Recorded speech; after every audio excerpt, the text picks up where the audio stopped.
Hello and welcome back to the channel, folks. HeirofCarthage here, and welcome to the great game at the Lost Temple. Yes, the four Chaos monogod factions are going to be facing off against each other to see who indeed is the winner of the great game. So place your bets now and tell me who you think is going to win. So we're going to have Kairos, Nakari, Papa Plague on his giant, disgusting commode, and then we're going to also have Skarbrand the Exile.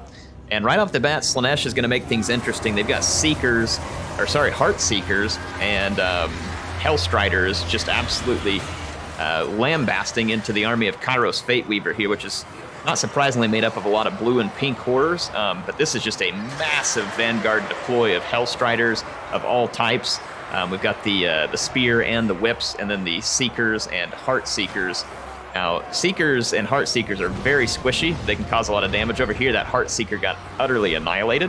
But elsewhere, they are finding pretty good success. Nakari was able to quickly cover the distance on the map with his massive speed. He's got support from 2 cultists, so he's always coming in with 2 demonettes out of these gates.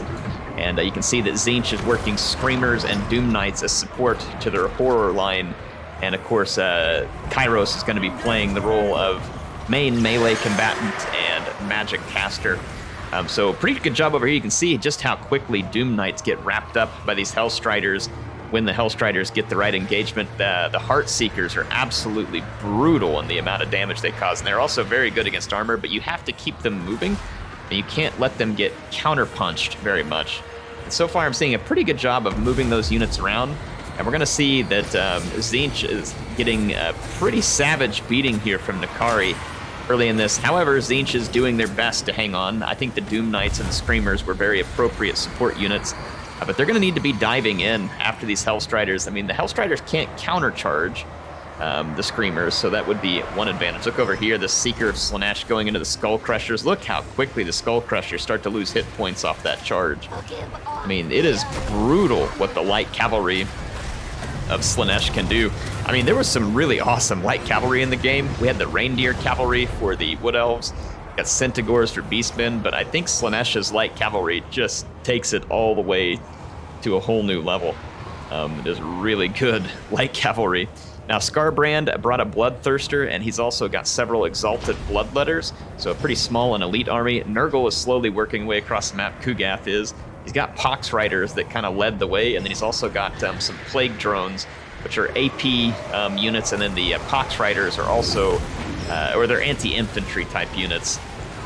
So the Pox Riders will give them some good capability against infantry.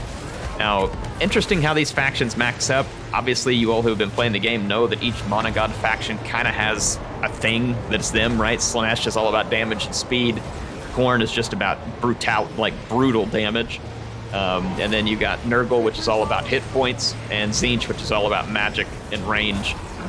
So it's kind of funny seeing them all clash here. And unfortunately for Tzeentch, because the distance gets closed so quickly, this actually makes it pretty difficult, at least in this scenario, for Tzeentch to operate the way they want to, which is to sit back and try and do damage with some magic and range. But with the quick surrounding that came in by Slaanesh, Tzeentch was never able to get spread out and try and effectuate that damage the way that they need to. And in fact, Kairos is caught here by Nakari. Nakari has been absolutely brutal so far. And those 2 Slaaneshi cultists are very nice support, honestly, with the double gate, being able to bring in some demonettes while having spent all the money on fast-moving units. Now, of course, Slaanesh feeling the squish here, right? Because everything they bring is so quick and squishy. All their units are gone, except for their single entity heroes and monsters there. Look over here, Nurgle used a little blistering scab type vortex spell here that absolutely demolished these bloodletters. And so this is the risk of Nurgle, right? You cram some high value or high damage infantry into Nurgle, they'll take them. And then just the hit points, the poison, and the magic takes its toll. And Kugath is laughing as he slowly makes his way across the map to try and join the battle. He's also laughing because he has nearly 15,000 hit points. So he is no doubt in pretty good shape. Now the Bloodthirster will want to watch out. It doesn't want to get tangled up with several units of Plague Drones. That's exactly what they're attempting to do. So you're going to see it land And as it lands, that would force the Plague Drones to come down and also fight Scarbrand. Still not a fight I think that either one of those two would really want to be in, but something that's probably not too terrifying. And speaking of terrifying, N'Kari and his cultist are just absolutely shredding through Khorne and Nurgle troops here. No match. The speed and mass of N'Kari allowing him to kind of work his way through here. Very good use of N'Kari so far in this battle, like not getting bogged down in the right spot, using that speed to cover the map quickly and get some major work done. So the Plague Drones decide to go after the regrouping Tzeentch units rather than chase after Khorne. You can see here that Scarbrand and his Bloodthirster want to take on N'Kari directly. And as much as N'Kari does like pain and excess, that is even too excessive for him. But look at the speed as he goes prancing along in thigh highs. The thigh high is, of course, so form-fitting and inspiring to him that it gives him the speed to get away. So, yeah, the Bloodthirster and Scarbrand have no chance of catching up there. And that's going to leave Scarbrand's forces, again, fighting Nurgle here. And Nurgle is approaching with even more Plague Bearers. He's even summoned a unit of infested Nurglings here to protect him. Because, of course, whenever N'Kari's around, you got to watch your butt. N'Kari loves some butt, and will try and find a way to get around behind you and start to admire, you know, like I said, any backside that N'Kari can get a hold of.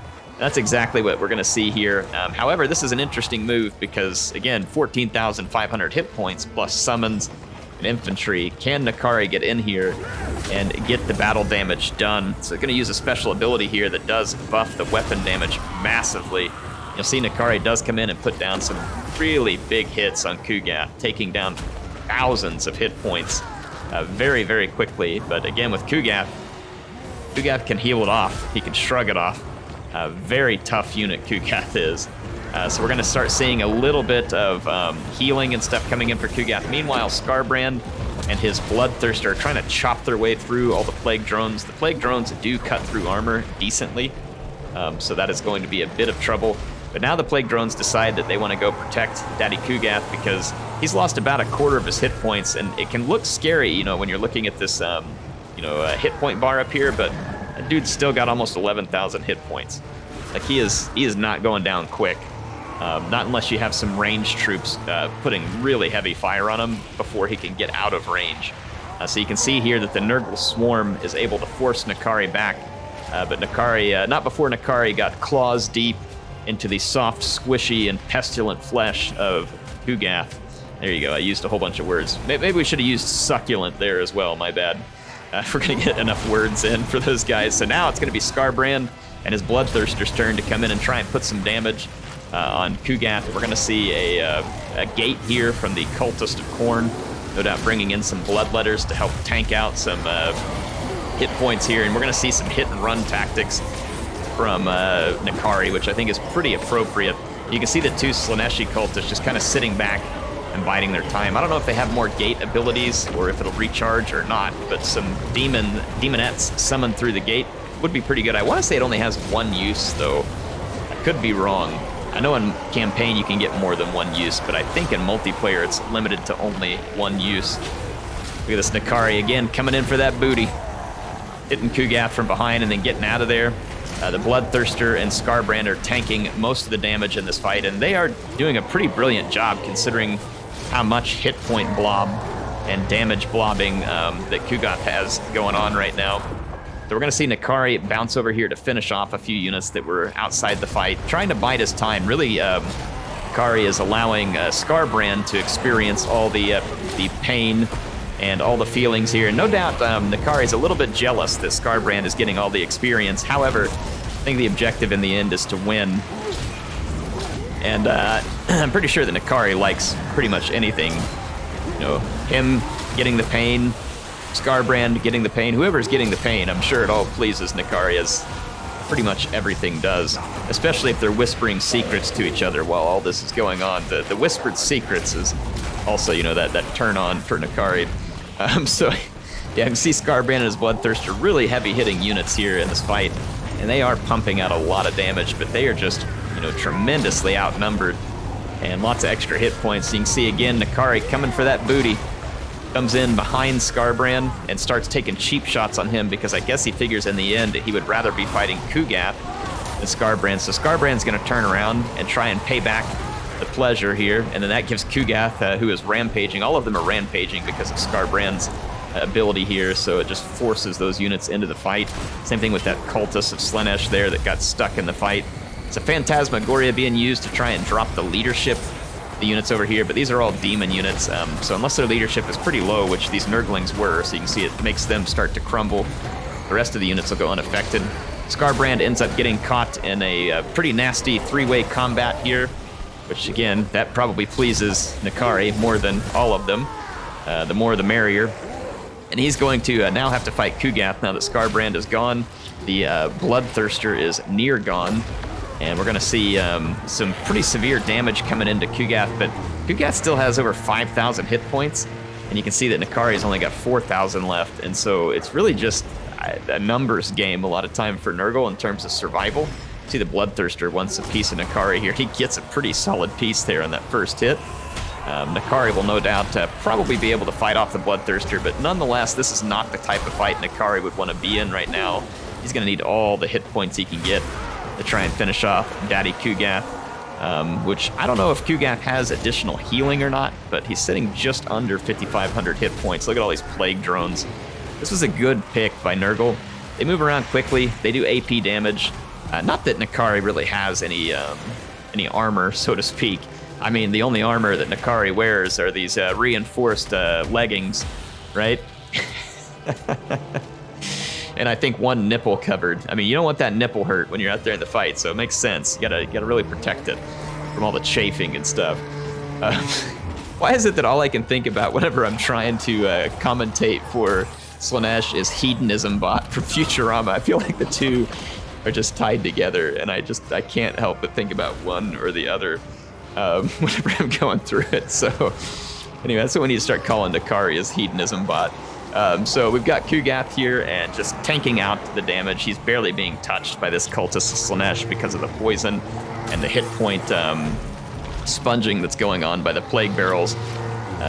So yeah, we've really got no way for Kugath to be killed at this point because he's just got too many units around him tanking hit points, and then he himself is a tank. Now N'Kari is going to try, and he does some pretty brutal damage pretty quickly. I mean, he is a unit that can pump out damage, doesn't withstand a lot of return damage very well, and is pretty vulnerable to missiles, but is really an incredible melee combatant over short spans of time. And we can see that here as Kugath is taken down to under 3,000 hit points. And remember that all the damage done to Kugath in this battle was in melee, and that is pretty impressive because that dude can absorb some melee.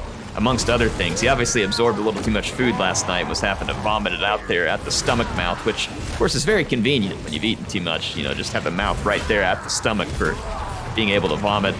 And I mean, look, he's got it coming out both holes now, so I mean, if you got a mouth, why not use it? So his little Nurglings are getting bounced around, but it's no problem for these bare-bottomed little plague pox cuties there. They're managing to hold out. That was a double vomit right there, so impressive indeed. But yeah, Kugath is going to tank this one out with an impressive display of just how many hit points he has. N'Kari is now surrounded and losing leadership. Otherwise, it's possible that N'Kari might have been able to punch out a melee victory against Kugath, but I don't know if he would have been able to survive against everything that Nurgle had left. But nonetheless, a very impressive showing by N'Kari, but also a showing of Nurgle on just why Nurgle can tank it to the end. And again, I thought the picks for Nurgle were very good. Plenty of heavy infantry with lots of hit points. Some Nurglings in there for some extra hit points. Good magic and abilities, being able to summon those Nurglings, be able to heal. And really just kind of played the cards the way that Nurgle needs here. A slow developing melee that allows him to outlast other people. So Nurgle will be the last one standing. And oddly enough, this is an FFA, but they don't have the menu up here. I don't know if this is a bug on just this replay or something that CA screwed up when they launched the game. I don't know. I'll have to go check it out at some point because it's rather strange that isn't showing up. I looked in the menu options and couldn't find anything. If you all know where that is, then let me know. But yeah, I'm not really sure. option right here. No, it's just details. Yeah. So I don't know how, like, to get the old scoreboard up here, but at least it'll leave it for a surprise for you all, so that you can see who wins at the end rather than having it ruined for you. There is one Slaaneshi cultist left, but no doubt this Slaaneshi cultist is only going to be used as a vessel for pox and plague, because there is no way that this cultist has any chance of taking down all of this. Decent in melee if it was infantry, but this is mostly not infantry there. Gigantic pox and pus-filled monsters. Stuff that the cultist will not be well suited to fight. So Nurgle is going to be the last man standing. Probably not terribly surprising, but as you can see from the screen there, Slaanesh was actually the victor in this case. So N'Kari wins the great game, and it is mostly due to just an extremely impressive performance by N'Kari there. It's 7,086 gold damage, or damage value. Yeah, Delta's gold value, yeah. So it's very, very impressive work from N'Kari. And not bad from the cultist, honestly. Some of the cavalry didn't do well, but others did very well. Like, look at this Seeker here, picking up 1634. This Hellstrider, not bad at 778. I mean, they were mostly fighting horrors, so I wouldn't expect particularly high numbers. But a very interesting and fast-moving Slaaneshi army. And then Kugath, Plague Daddy over here, he did pretty well, 3,000 gold value. I thought those Plague drones did a good job, and indeed they did. All of them well over 1,000, one of them exceeding 1,500. I wouldn't expect to see a ton of value out of infantry, but here's my surpriser here. This Plague Bearer did very well at tanking out damage, so very nicely done by Kugath being the last man standing. And Scarbrand, impressive damage value here at 3,700. I mean, that's nothing to shake your head at. And the Bloodthirster honestly did pretty darn well too at 2,300, but that infantry just got chewed up too quickly by Nurgle. When you throw in your infantry too early against Nurgle, it can make you pay pretty big for it. And poor Kairos just took that ambush by Slaanesh all at once. I'm assuming Slaanesh didn't want to give Kairos a chance to sit back and use all the magic missiles and other magic, and so Kairos took the worst of it in the great game, but still a pretty impressive score, all things considered, coming up with almost 10,000 points here, despite the fact of being ambushed by Slaanesh and then having to double face up against Khorne and Slaanesh all at the same time. So I think still a pretty impressive performance by Kairos. Anyway, hope you all enjoyed this one. Thought it would be a little bit of something different for you to get to see. I don't think we've looked at an FFA battle, and that one was a great theme. The great game of all the Chaos factions facing off against each other. I will be back soon with more content. It has been very busy, but I'll be doing my best to catch up. And I am going to try and stream tonight, which is going to be Thursday, March 10th. That'll be around 8 p.m. U.S. Central Time. So if you can join us, we'll be playing more Ogre campaign. Hope you all enjoyed this. HeirofCarthage signing out for now. I'll see you soon.